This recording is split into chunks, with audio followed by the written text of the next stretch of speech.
Mheshimiwa Naibu Spika, yako maneno ambayo yanajaribu kupotosha kwamba kitendo cha Bunge na Tume ya Uchaguzi kuwalazimisha vyama vya siasa kusaini kanuni za maadili ni kinyume na katiba.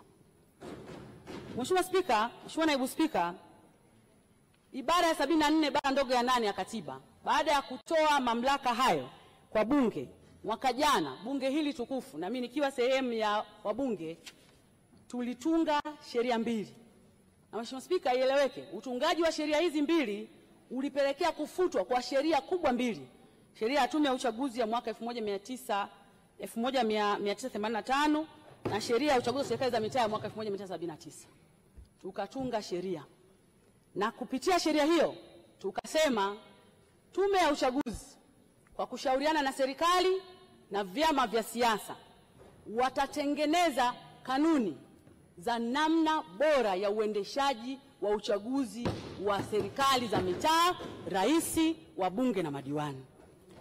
Mheshimiwa Naibu Spika, pamoja na masharti yote, mkataba huu ambao Tume ya Uchaguzi itakiwa kuutengeneza ulikuwa unavilazimisha vyama vya siasa na wagombea kwanza kujadiliana masharti yepi ya uchaguzi wanayataka, lakini pili, wagombea na vyama vya siasa ni lazima wasaini masharti hayo ili kwanza tuweze kufanya uchaguzi wenye staha, uchaguzi wa kuheshimiana, uchaguzi wa kufuata sheria, kanuni, mienendo, taratibu na mila za Mtanzania. Chama changu hicho cha Chadema kinacho room ya kutoa sababu ya kwa nini walishindwa kushiriki kusaini kanuni, na wanaweza kushawishi tume na msajili wa vyama vya siasa ili waweze kusaini masharti haya, kwa sababu nje ya hapo itakuwa ni uvunjifu wa sheria, ni uvunjifu wa kanuni na uvunjifu wa katiba yenyewe. Mheshimiwa Spika, yapo maneno ya wasomi wanasema hakuna kanuni itakayokwenda kinyume na katiba. It is not true. Mheshimiwa Spika, Naibu Spika, kila haki na wajibu. Huwezi kuomba haki wakati hutaki kutekeleza wajibu. Ni kama tu ambavyo Mheshimiwa Spika, leo hii tunasema huwezi kwenda kupiga kura kama hujajiandikisha kwenye daftari la kupiga kura.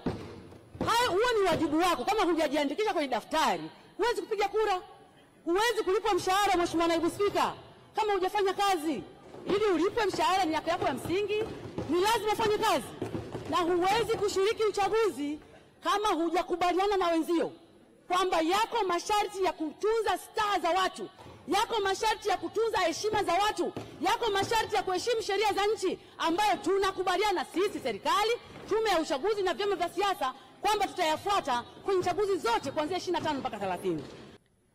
Mheshimiwa Naibu Spika, tunapokea ushauri, lakini lazima tukubaliane hapa.